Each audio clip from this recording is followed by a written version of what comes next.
A hitman walks through airport security and puts his suitcase on the belt. The screener freezes inside is a sniper rifle, and the guy's jacket is loaded with weapons. Security stares in shock, but the hitman just smirks. They drag him into an interrogation room and slam the rifle on the table. He doesn't even flinch. He tells them he is here to kill a girl, and if they get in his way, he'll kill them too.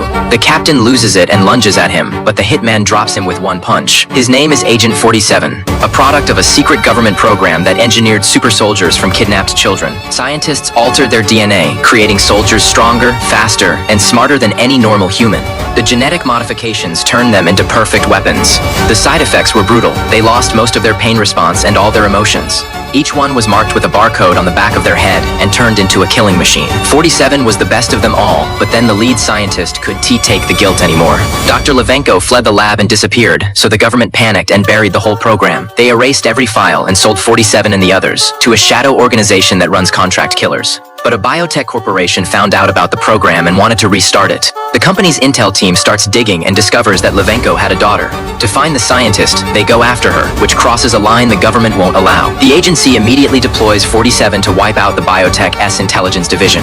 He slaughters the entire team, but the company already sent an agent named John to grab Levenko's daughter, Katia. The moment the agency hears this, they contact 47 with a new target. Kill Katia and the agent before they find Levenko. 47 tracks them to a train station and opens fire into the crowd. Katia runs while John stays back to fight. They trade shots, but 47 is better. He lines up to execute Katia as she flees. John tackles him off a platform and they both hit the tracks. A train rolls between them and pins 47 down long enough for John to escape with Katia. They jump in a cab, but the driver's head explodes before they can leave. 47 drags Katia out of the car, but instead of killing her, he grabs her hand. Katia has an ability. She can see memories through touch, and when she reads 47, she sees the truth. He never planned to kill her because they're the same both products of the program. Years ago, when her father ran, soldiers shot her mother in front of her. Litvenko hid Katia in a sewer drain, and the young 47 watched it all happen. The biotech company only wants to use her to locate her father, then they'll kill them both.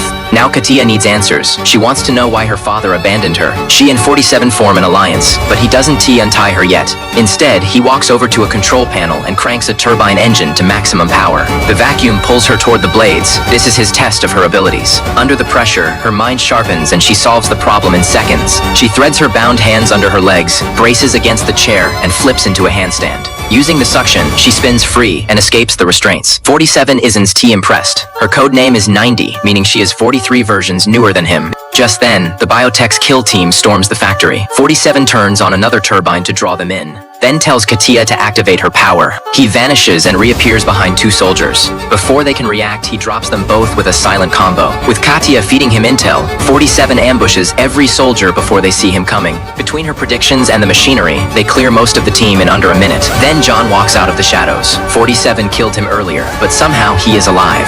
And this time, he is not holding back on Katia. Luckily, 47 arrives just in time and the two immediately go at it in a brutal fight. But when 47 stabs him in the chest, the blade hits metal with a sharp clang. Turns out he has got titanium plating under his skin that boosts his speed and strength. It is a scrapped military prototype, but the biotech company somehow built it. 47 starts losing ground fast until Katia shows up. She fires a single shot through the glass behind John. The explosion knocks John out cold, and 47 escapes with Katia in the chaos. But Katia gets bored and takes apart both of 47's guns overnight. The next morning, 47 wakes to a noise outside and reaches for his weapons, but they re-gone. A killer bursts through the door, so 47 rushes forward and drives his knife into the man's chest. The second attacker tries to shoot, but 47 disarms him barehanded and beats them both down easily. One pulls a knife, but 47 overwhelms him with pure technique. In just 2.5 minutes, he has taken out the entire squad, and Katia realizes she messed up. She nervously explains that she compulsively disassembles things when she is stressed. 47 knows their location is blown, so they need to leave immediately.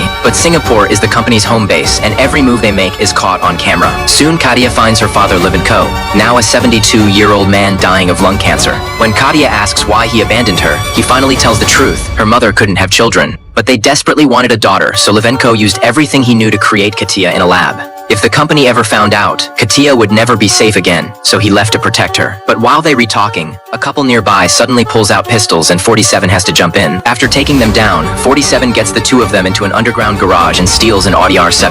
But John blocks the exit and the entire building is swarming with motorcycle assassins. They spray the car with submachine gun fire, but 47's driving skills keep them alive.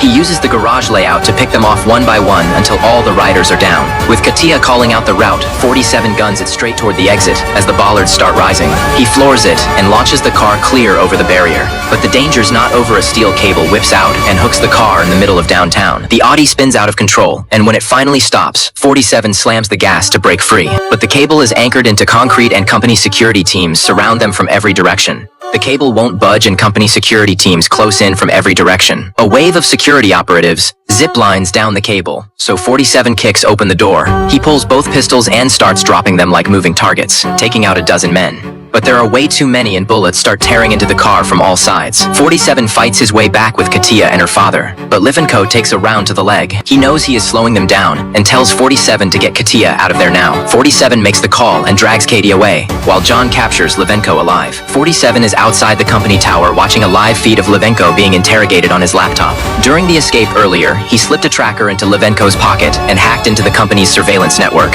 His real mission was never to protect Livenko. It was to hunt down the CEO of the biotech company. A dozen assassins sent before him were all killed by the CEO's security team. So Litvenko getting caught was the bait to draw the CEO out of his safe house. While the CEO personally interrogates Livenko, 47 will have his shot. 47 contacts the CEO directly and offers him a deal. He knows what the man really wants. The CEO has been chasing Livenko's genetic research to build an army of enhanced soldiers. But Livenko's greatest achievement is his daughter Katia. Her speed, strength, and genius-level intellect are unmatched. 47 says he'll hand over Katia in exchange for releasing her father.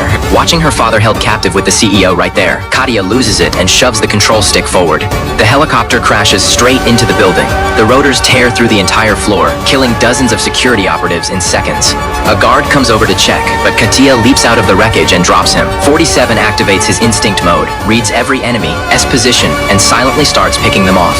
In seconds, every guard on the floor is down. Meanwhile, the boss runs for his safe house, but 47 is already there waiting. John waves the boss off and faces 47 himself. 47 completely dominates. His gun fu gives John zero chance to fight back, but titanium armor under John's skin makes every bullet useless. 47 runs dry on ammo and falls back. Then spots exposed high-voltage wires in the wall. He grabs the wire and wraps it tight around John's neck. John gets fried on the spot, and that is when Katia finds 47. Katia realizes 47 used him as bait the whole time. For now, they have to team up and rescue Court. The boss boards a helicopter with Court, but 47 and Katia barely make it. No words needed. They move in perfect sync, every shot dropping another guard. Every guard is down, but the helicopter has already lifted off. Court smiles down at them and calmly uses a hidden device. The boss senses something's wrong, but it is already too late. The helicopter explodes. To protect his daughter, Court chose to die with the boss. 47 watches the blast, then calls the agency to report the target is down. He turns and looks at Katia.